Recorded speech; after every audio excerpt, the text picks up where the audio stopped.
Dale. Dale. Daylight come and me want to go home.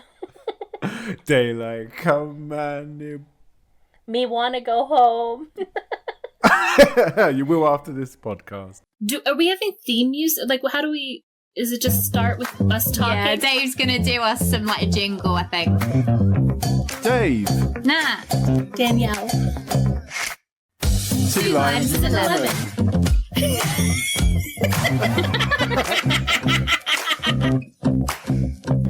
So, hello everyone. Welcome back to Two Limes and a Lemon podcast. Yes, this is the last episode of Into the Woods for a while. I'm joined again with Natalie and Danielle. Say Dale.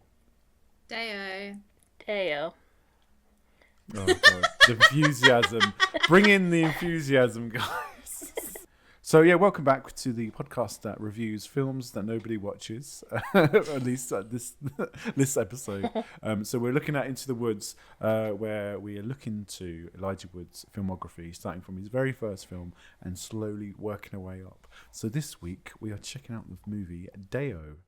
Before we go into the woods, we're firstly going to see what we've been consuming this week. So this could be a film, a TV show, food, an activity, anything you want. So I'm going to go with Danielle. What have you been consuming this week?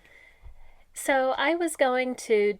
I had a really busy week at work, and so I had just like comfort viewing all week and was watching The Secret Lives of Mormon Wives. But I don't want to talk about that. Instead, I want to talk about what I'm getting back into, which is my hobby of knitting. It's perfect, cozy season weather. I've got a baby blanket I have to finish, and so I'm planning for my Thanksgiving week off to watch a bunch of movies and just knit. For all our listeners who are men in their 30s and 40s, get a hobby. Get a hobby now. Because if you don't, you're going to be one of the two retired men that live on either side of me that are constantly battling lawn mowing. And it's just like and I don't even think their hobby is, I don't even think the hobby is lawn mowing. I think their hobby is lawnmower. Because they both have like the oldest lawnmowers in existence.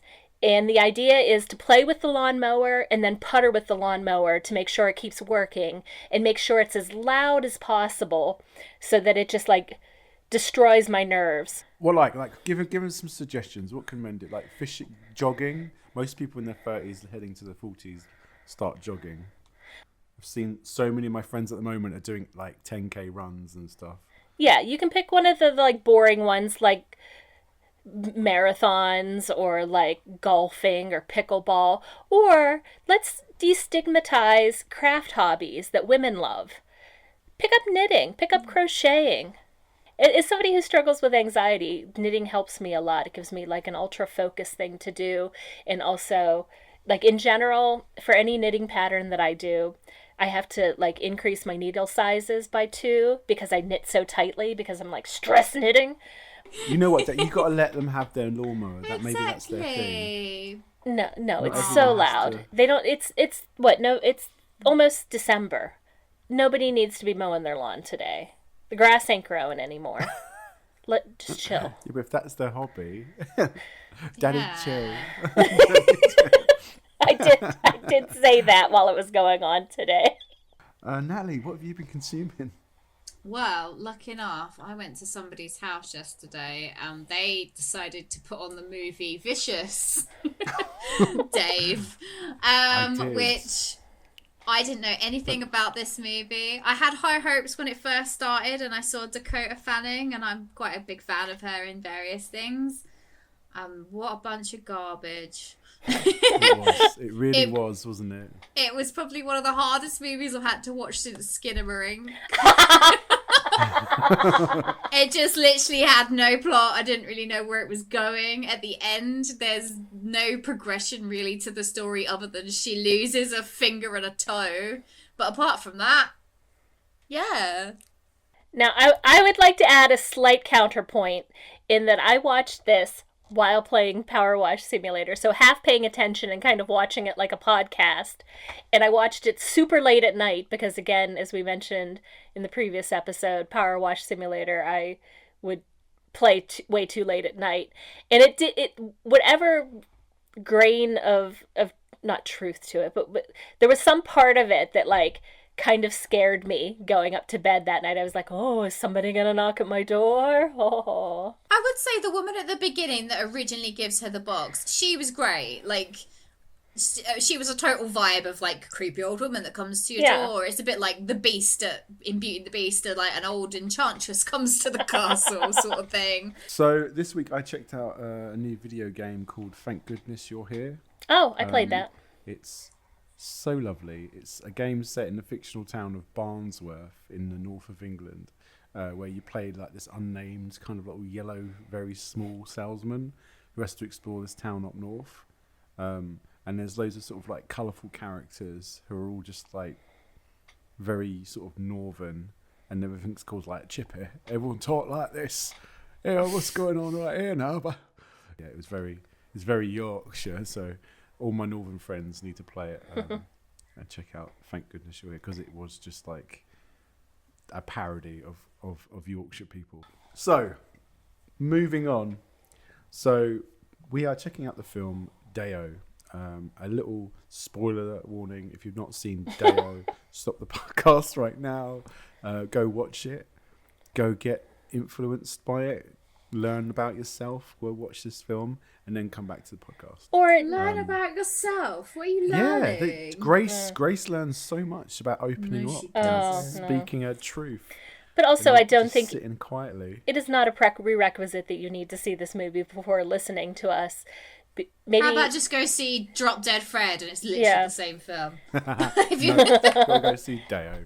So, anyway, for those who are still here and they don't want to check out Deo, but they want to know what Deo is all about.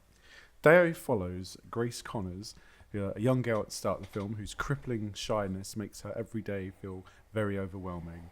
When her family moves to a new town, she struggles to fit in, and basically her family are going to have a new kid, so she imagines a new friend. And this new friend is played by our lovely little actor called Elijah Wood. She hears the magic sounds. I did almost. She hears the magical tunes from a ice cream van, which at the time I was like, I know that tune, and it was like Deo, Deo, and then she calls Elijah Wood's. Well, she calls him Deo, which is quite a perky name, I think.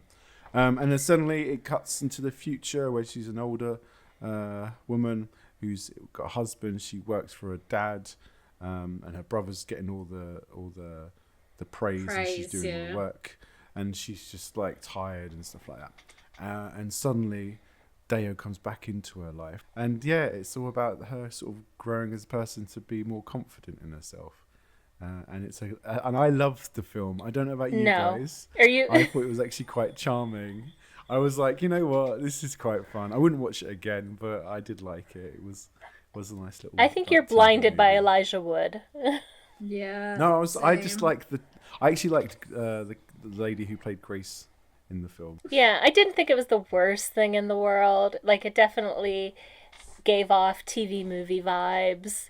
Mm-hmm. It's very dated. It's like a rehash of Drop Dead Fred, which had come out, I think, a few years earlier. I don't remember. Like, I've not seen that. What is that film? Drop Dead Fred is the same. It's a woman in her adult years who starts seeing her imaginary friend again. So it's literally the same. Yeah, it's an adult imaginary friend, so it's played by Rick Mayall, and the lead in that was Phoebe Cates, so it was like a little bit bigger production. I think she was single, and her mother was sort of overbearing in that one. Yeah, wasn't her friend Carrie Fisher in that one? I don't remember. Carrie Fisher being maybe. In it. Yeah, but it had a better cast. It was funny, but I mean, this one is just, in my opinion, a load of screaming for literally like an hour and however long it was. So, to really establish who Grace is when she's older, she just doesn't handle conflict very well. Or if she's going to start bringing conflict, she just runs away, like literally runs away. There's a conflict with her dad where she just wants him to listen to her. and she's talking about cooking sausages or something. They're at a barbecue for a party. And she gets so she wants to frustrated. talk about the building that she wants to have as a restaurant, and he's trying to cook sausages at the barbecue. And he's like, "Can you pass me the sausages?" And she's like, "I want to talk to you about this building that's derelict or whatever." And he's like, "Oh, where are the sausages?" He's literally just he's busy. Like, give the man a break. And she's obviously trying to talk business at a family barbecue. So she runs for it. And then there's a wide shot where she just runs off like, meh, and she does this multiple times in the film. Yeah, it's hilarious. I think you missed the wide shot. I love it. You missed an important point in your synopsis, which establishes some of her character in the very beginning, and it's that when we meet Grace, it's her finding out her mother is pregnant. And the father is just like, "Oh, it's going to be a boy, and I'm going to play football with him, and it's going to be so great." And Grace is essentially like, "They're going to forget about me whenever I'm born." And then cut to adult years, and kind of they have. Like, all the focus is on her brother, and he makes all these mistakes at work, and she covers for him because the father is like, "Look at my son, he did all this great stuff." But then you find out it's like Grace wheeling, dealing, and covering up his mistakes. She's made herself a self-fulfilling prophecy in that she's like, "Oh, they're going to forget about me and only care about the brother." Oh, but then she is the one that then like becomes a recluse almost from her own family and covers the brother so that nobody sees that he's doing things wrong. So she is her own worst enemy, I suppose, is the moral of the film almost, that she is moaning about a problem, but it's a problem that she's created. So, what was our thoughts with Elijah Wood's first kind of magical appearance?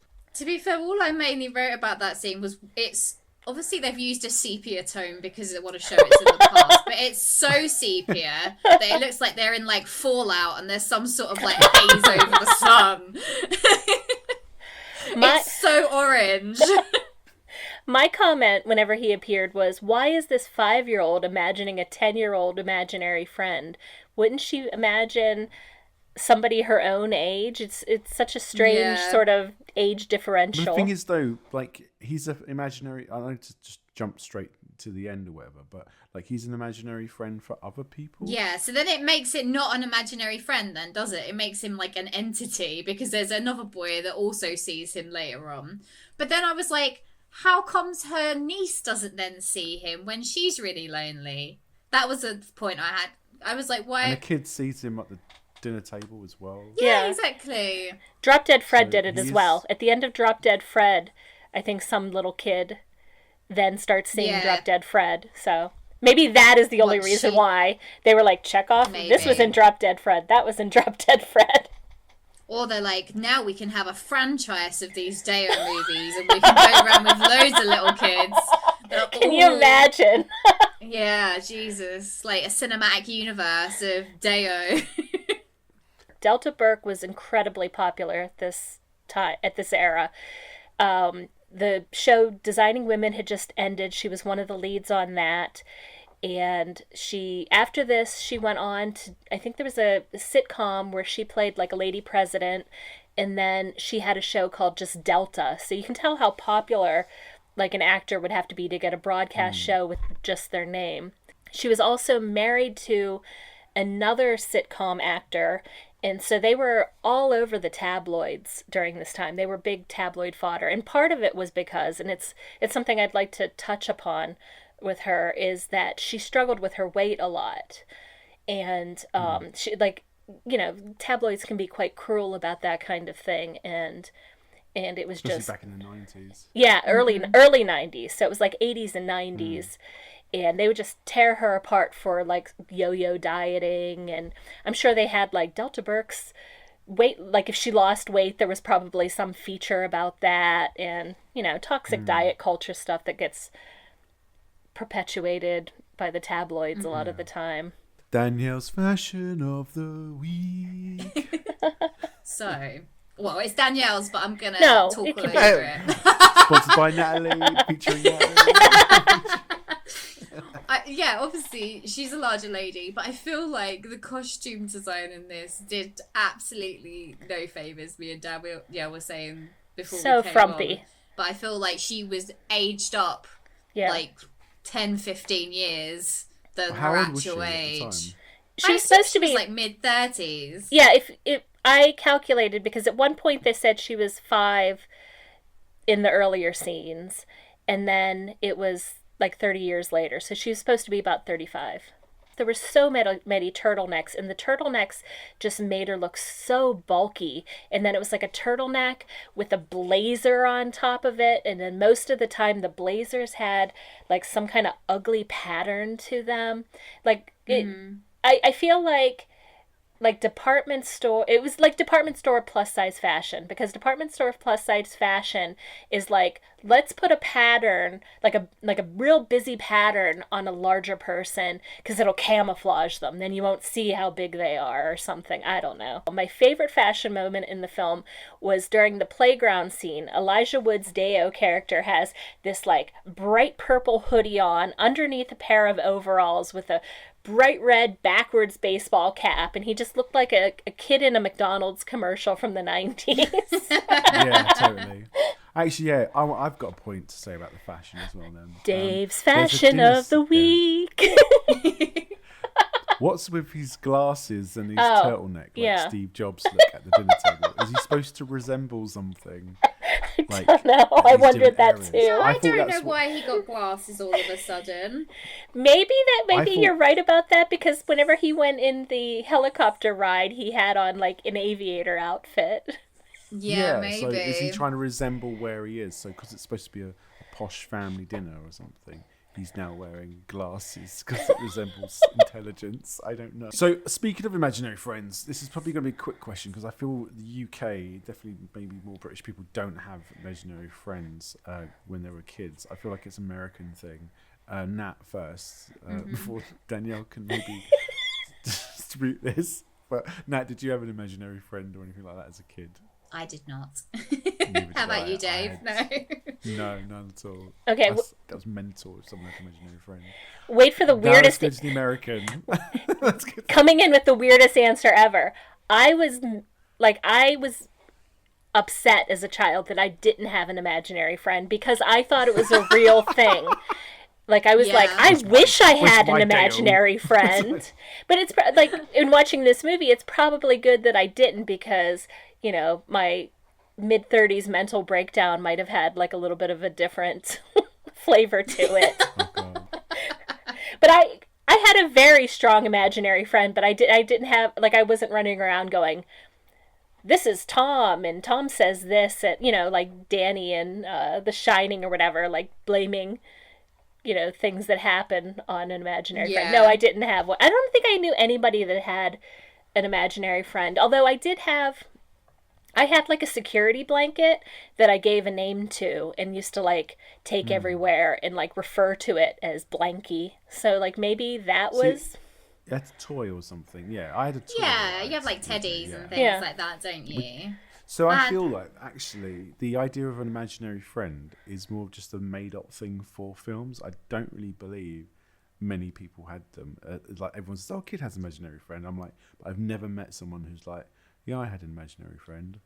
I'm like, is there like I thought, at what point does an imaginary friend is it not just like a kid that's playing? Like, do you know what I mean? Like, I feel like, is it an imaginary friend like just a like if you're playing Barbies and then like you're pretending kind of like you're playing with like multiple Barbies, is that not the same as like somebody else would be moving the Barbies? Or well, I think the distinction is like what is classically known as the imaginary friend is somebody that you're like, no, you can't sit. Like, it's somebody that comes along with the kid. And so the kid is always like, don't sit there because the imaginary friend is sitting there. Or they use it to like, when they've done bad, to blame it on the imaginary friend, or the parent has to like make an extra piece of food for the imaginary friend. I think it's a bit distinct from the, I've taken a toy and the toy is like a physical presence that I've created a world around in my imagination. Yeah. Obviously, at some point, Grace finds out she's pregnant and she keeps it a secret from not only her husband, but like her parents and everybody that's involved.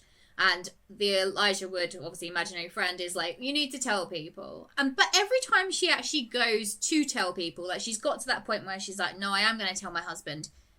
As she's trying to tell him, he just screams over the top of her, like, you've got to tell him, you've got to tell him. But it's like, she is telling him, just shut your pie hole for a second and let her finish what her thought.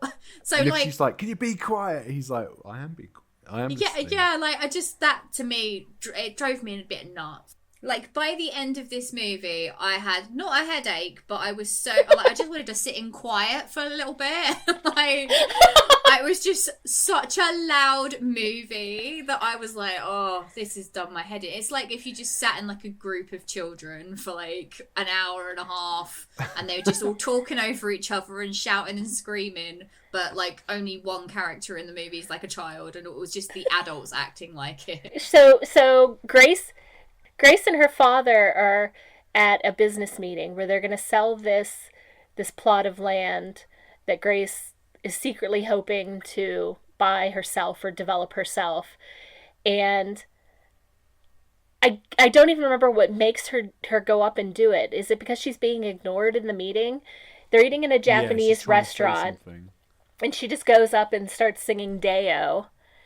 And then worse than that, she like moves from singing Deo on the stage to standing right in front of these businessmen and like aggressively singing Deo while staring at them. They waited for her and she was late because she decided to go to the batting cages beforehand, which is a whole thing in itself, because she's like, I need to get to this meeting, and he's like, well, I'm going batting, and it's like, well, she knows he's an imaginary friend, so she should have just left him and gone to the meeting anyway. Like, it's not like he's an actual child that's gonna get like kidnapped.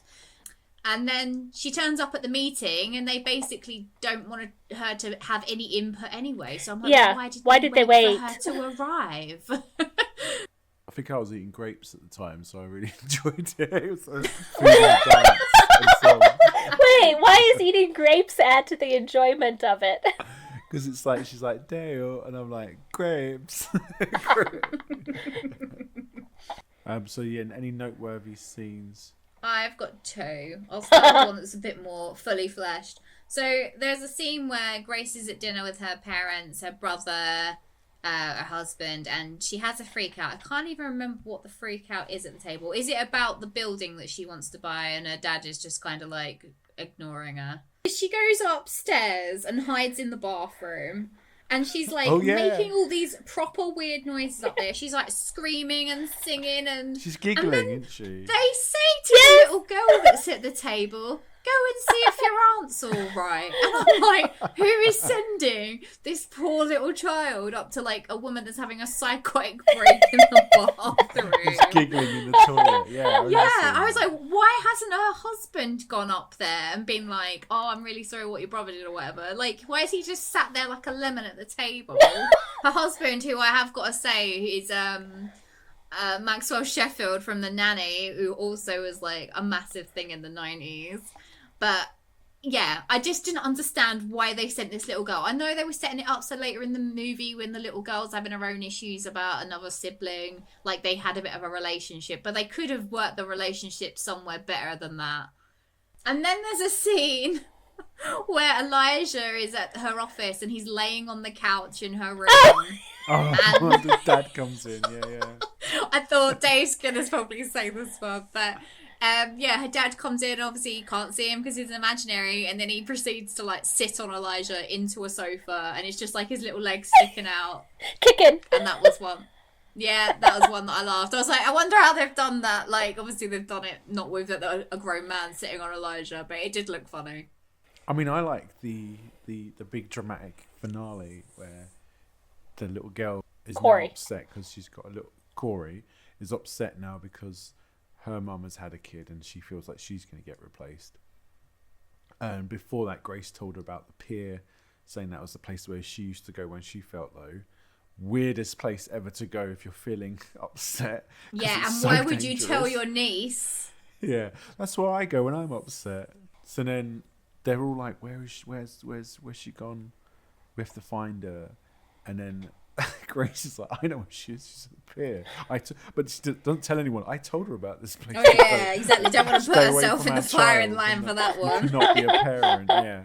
And then they do this whole like, oh, Grace can do it. Yeah. And I'm like, no, surely the dad needs to go down there. It's like, no, Grace is doing it. Yeah, Grace needs to do it because she knows what to do, but all she does is climb down the ladder and then tell the girl what to do. And she's already just revealed that she's pregnant to everybody. Wouldn't they be like, no, Grace, you're pregnant. One of us can climb down the ladder. Down there. Oh, I have one that I just thought of too.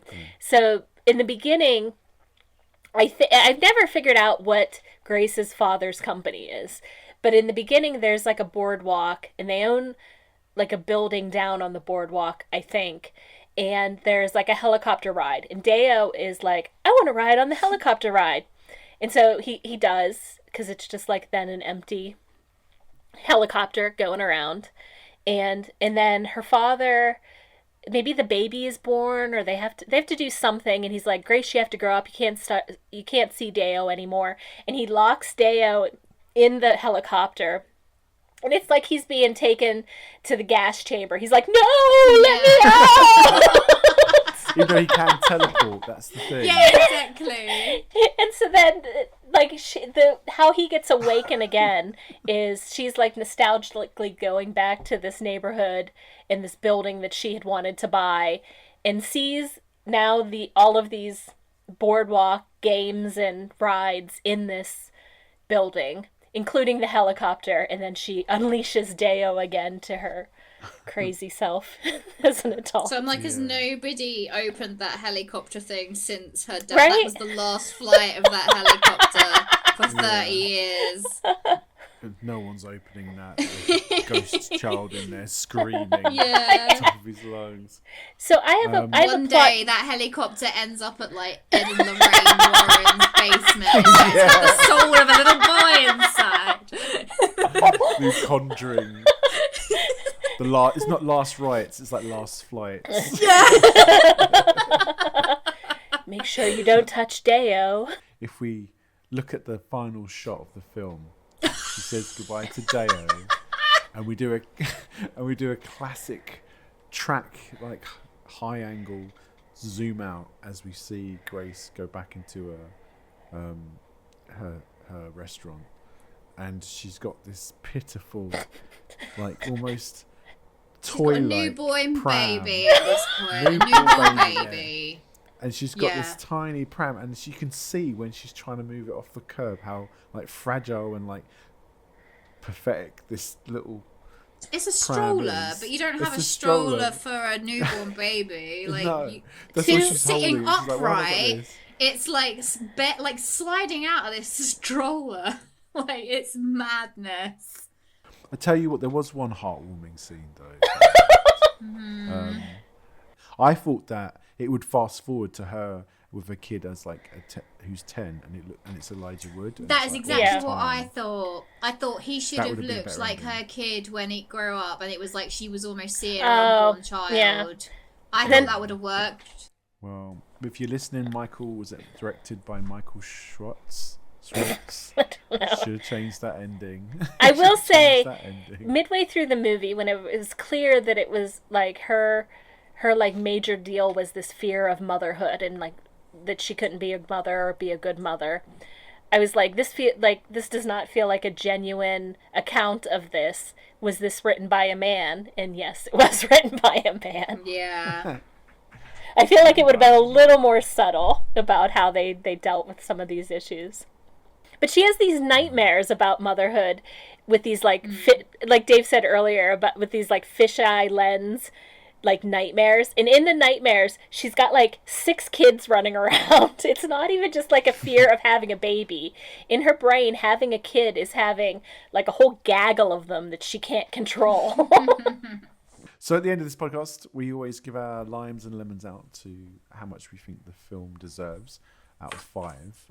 So Danielle, you're our lemon. So how many lemons did this film get? I'll give it 2. Like 2? I said, and I think it was because I went in with managed expectations. I think if we still had TV movies of the week and I had like waited all week for, whatever sitcom actress was at the top of her game right now. And it was going to be this, like, touted as this hilarious comedy. And then I watched it, it would have been like a half or a 1. But because it wasn't nearly as bad as I thought I went in thinking it was going to be, I'll give it a 2. And what did you think of Elijah's performance? Elijah's performance. You know what? I'm going to say it was a little bit of a downgrade from what we've seen in the last couple films, to be honest. I am going to give him a 2.5. I gave Elijah's performance a 2 because I thought he was just a screaming child in this movie. And I gave the movie a 1. I think it's one of my lowest scores of any movie on the podcast so far. I think it's up there with Skinnering. Yeah, I couldn't wait for it to be over. There was like one endearing character in the whole thing for me, and the rest of them I couldn't care about. Was the endearing character Mr. Sheffield just because you thought he was a hottie?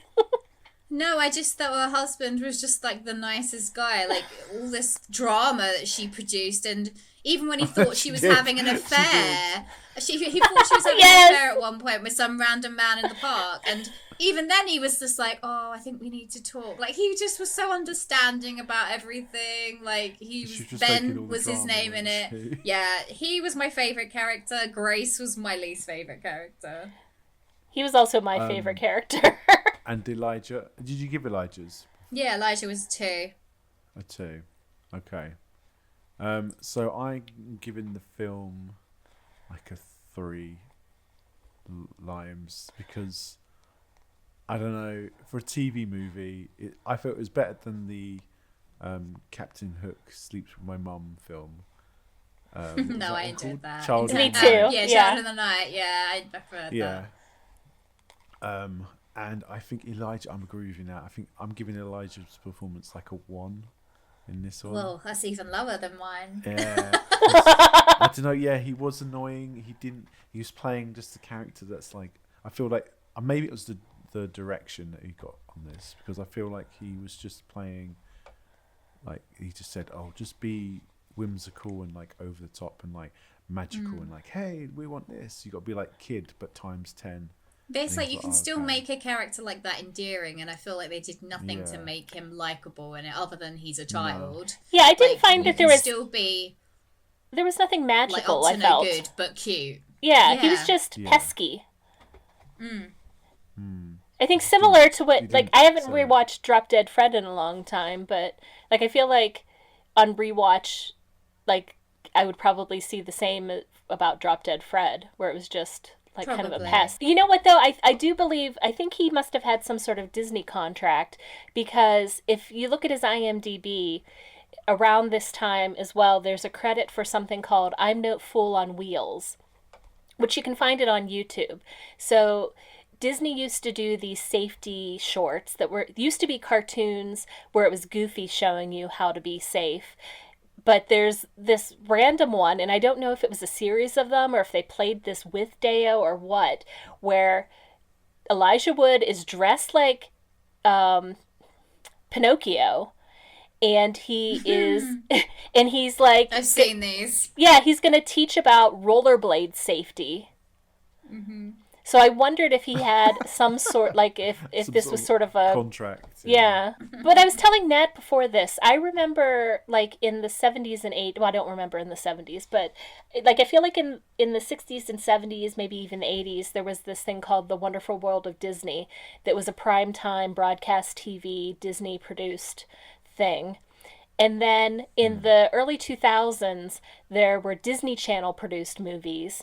And I don't know where this thing fits in. I don't remember these Disney Movie of the Week or whatever this was. I did like those when it was like the little intermissions. Yeah, it did make me go, oh, Disney was good back then. Now it's like fallen from its... I don't know if it was good. 90s though, I don't think was when Disney was good. I think this is like a forgotten. This was like prior to Beauty and the Beast, and this was like the lull between golden age of Disney. Come out in 89 though, didn't it? Yeah, Aladdin, Lion King. Yeah. Loads. Well, I mean, this wasn't... Little Mermaid definitely was 89. But nobody is putting Deo in the conversation with the Little Mermaid and Beauty and the Beast. Yeah, that's true. But it's like it's the filler until it's the Marvel filler until the Avengers film comes out. Okay, so that brings us to the end. We've we've got to set up camp now in the woods. We're gonna take a little chill. We're gonna stay here in the woods for a bit and through the winter. We're gonna hibernate. Yeah, we're gonna hibernate. We're gonna set up camp, stay in a little cabin, and venture into the woods once more later on in the new year. Wait. This metaphor, doesn't that mean we're pulling up camp and getting out of the woods? Are we staying hunkering down in the woods? But we're just not going to talk about it. We're not venturing into the woods. We're just like Elijah's still there, lurking over the forest. Well, did we bring enough supplies to stay in the woods? Yeah, because while we're in the woods, while we're in the cabin, we're going to be putting on Christmas movies to get us to the new year. Just as long as one of you guys packed enough hot cocoa and s'mores, then. And sausages for the barbecue. Yeah, don't talk to me. I'm making sausages. But yeah, until next time, everyone. That's goodbye from me. Goodbye from me. See you for Christmas movies. Bye from me too.